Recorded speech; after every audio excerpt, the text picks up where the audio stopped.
வணக்கம். மீண்டும் மற்றொரு நிஜக்கண் நிகழ்ச்சியினூடாக சந்தித்திருக்கின்றோம். அண்மையில் முன்னாள் ஜனாதிபதி ரணில் விக்ரமசிங்க தங்காலையில் உள்ள கார்ல்டன் இல்லத்தில் முன்னாள் ஜனாதிபதி மஹிந்த ராஜபக்சவை சந்தித்து உடல் நலன் குறித்து விசாரித்த போது இரு முன்னாள் ஜனாதிபதிகளும் ஒரு நல்லுறவை ஏற்படுத்திக் கொண்டனர். அந்த நேரத்தில் முன்னாள் ஜனாதிபதி மஹிந்த ராஜபக்ச ரணில் விக்ரமசிங்கவை நேரில் சந்தித்து பேசிய போது நாங்கள் இருவரும் பரஸ்பர மரியாதையை பேணக்கூடிய ஒரு அரசியல் கலாச்சாரத்தில் சமகாலத்தவர்கள் என்று கூறியிருந்தார். நாங்கள் வெவ்வேறு அரசியல் கருத்துக்களை கொண்டிருந்தாலும் தேசிய பொறுப்புகளை நிறைவேற்றும் அதே வேளையில் பரஸ்பர மரியாதையை பேணக்கூடிய ஒரு அரசியல் கலாச்சாரத்தில் நாங்கள் இருவரும் சமகாலத்தவர்கள். எனது அன்பான ரணில் விக்ரமசிங்கவின் வருகைக்கு நான் நன்றியுள்ளவனாக இருக்கின்றேன்.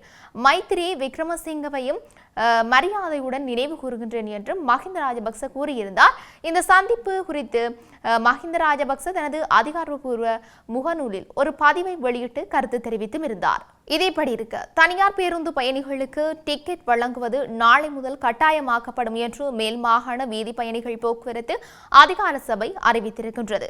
நாளை முதல் செல்லுபடியாகும் டிக்கெட் இல்லாமல் பேருந்துகளில் பயணிக்கும் பயணிகளுக்கு அபராதம் விதிக்கப்படும் என்று சொல்லி அதிகார சபை குறிப்பிட்டிருக்கின்றது. டிக்கெட்டுகளை வழங்க தவறும் நடத்துனர்களுக்கும் அபராதம் விதிக்கப்படும் என்று அதிகார சபையின் செயல்பாட்டு மேலாளர் வலியுறுத்தியும் இருக்கின்றார். அதன்படி நாளை முதல் மேல் மாகாணத்திற்குள் இயக்கப்படும் பேருந்துகளில் பயணிக்கும் அனைத்து பயணிகளும் தங்கள் பயணச்சீட்டை எப்போதும் தங்களிடம் வைத்திருக்க வேண்டும் என்றும் அவர் தெரிவித்திருக்கின்றார். நடத்துனர் டிக்கெட் வழங்க தவறினால் அவர்கள் மீது ஆணையகம் சட்ட நடவடிக்கை எடுக்கும் என்று மேல் மாகாண சாலை பயணிகள் போக்குவரத்து அதிகார சபையின் தலைவர் காமினி ஜாசிங்க குறிப்பிட்டிருக்கின்றார்.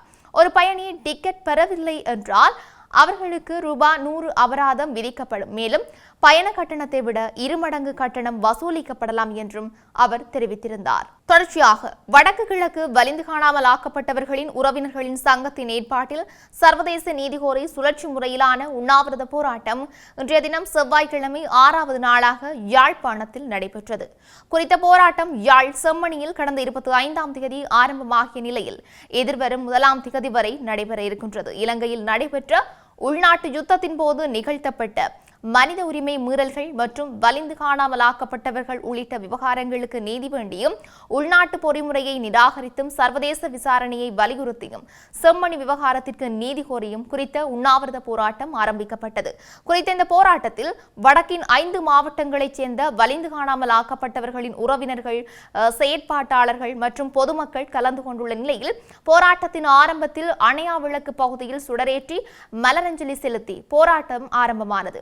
நாளைய போராட்டம் காலை 10 மணிக்கு ஆரம்பமாகி நண்பகல் 1 மணிக்கு நிறைவடைய உள்ளதோடு இந்த போராட்டத்தில் அறிக்கை ஒன்று வாசிக்கப்பட்டு அந்த அறிக்கை மனித உரிமை ஆணைக்குழுவிற்கு அனுப்பி வைக்கப்பட உள்ளமையும் இங்கு குறிப்பிடத்தக்க ஒரு விடயமாகத்தான் இருக்கின்றது. வணக்கம், எனது பெயர் சிவானந்தன் ஜெய்தா. நான் வடக்கு கிழக்கு வலிந்து காணாமலாக்கப்பட்ட உறவுகளின் சங்கத்தின் செயலாளரும் வவுனியா மாவட்ட தலைவியுமாக உள்ளேன். இன்றைய தினம் இந்த சுழற்சி முறையிலான உணவு தவிர்ப்பு போராட்டமானது 6வது நாளாக தொடர்ச்சியாக நடைபெற்று கொண்டிருக்கின்றது. எனவே நாளை 7வது நாளாக சிறுவர் தினத்தை முன்னிட்டும் முதியோர் தினத்தை முன்னிட்டும் எமது செம்மணி புதைகுழியிலே எத்தனையோ சிறுவர்கள் சிதைக்கப்பட்டு புதைக்கப்பட்டுள்ளார்கள். அவர்களுக்கு சர்வதேச நீதி பொறிமுறைகளுக்காகவும் இந்த வலிந்து காணாமல் ஆக்கப்பட்ட உறவுகள் இறுதி யுத்தம் முடிவடைந்த பின்பு கையில் ஒப்படைக்கப்பட்ட தமது குழந்தைகள் குடும்பமாக ஒப்படைக்கப்பட்ட குழந்தைகள் என்ன ஆயுதமேந்தி போராடியவர்களாம்.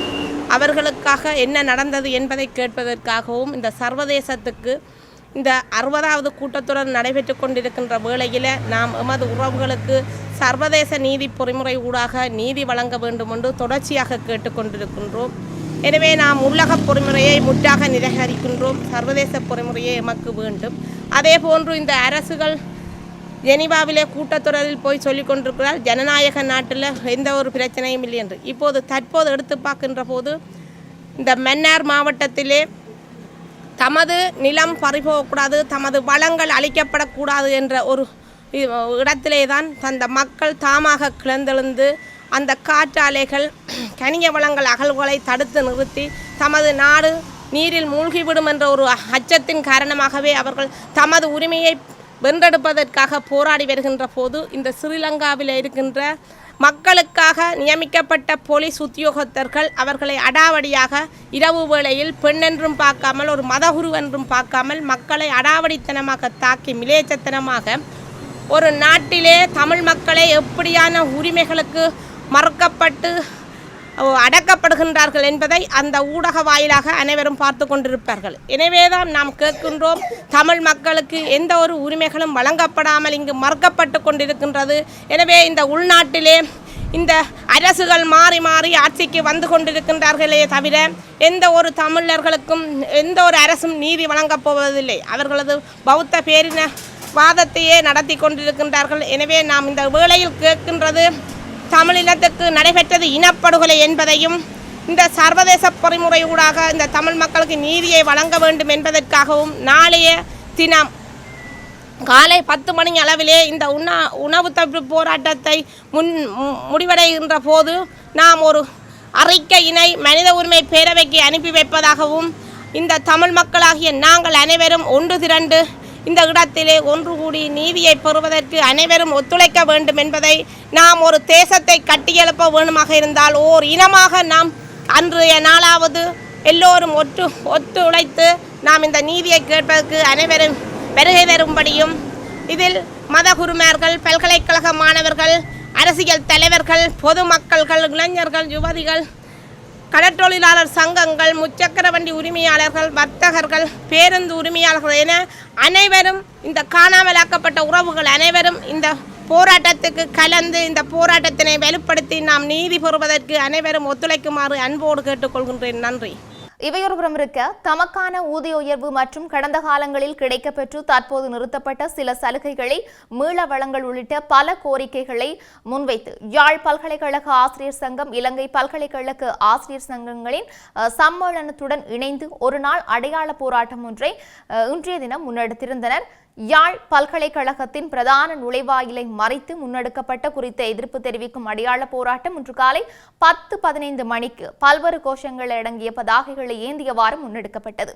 இதுகுறித்து ஊடகங்களுக்கு கருத்து தெரிவித்த பல்கலையின் ஆசிரியர் சங்க தலைவர் கலாநிதி விக்னேஸ்வரன் கூறியதாவது, இன்றைய அரசின் கல்வி அமைச்சர், ஜனாதிபதி உள்ளிட்டவர்களுடன் எமது பிரச்சினைகள் குறித்து பல சுற்று பேச்சுக்களை நடத்தி தீர்வை வழங்க அவர்கள் இணங்கிய நிலையில் தீர்வுகளை நடைமுறைப்படுத்துவதில் காலதாமதம் அல்லது இழுத்தடிப்பு நிலை இருந்து வருவதால் அதற்கு எமது எதிர்ப்பை வெளிக்கொணரும் வகையிலும் தீர்வை விரைவுபடுத்த கோரியுமே இந்த போராட்டத்தை நாம் முன்னெடுக்கின்றோம். இந்த அரசு தற்போது கொண்டு வந்துள்ள சம்பள சீரமைப்பில் பல்கலைக்கழக ஆசிரியர்கள் கடுமையாக பாதிக்கப்படும் நிலை இருக்கின்றது. மேலும் பல்கலைக்கழக விரிவுரையாளர்களின் பிள்ளைகளுக்கு தரமிக்க பாடசாலைகளில் 1ஆம் தரத்தில் இணைப்பதற்கான சலுகைகள் வழங்கப்பட்டு வந்தது.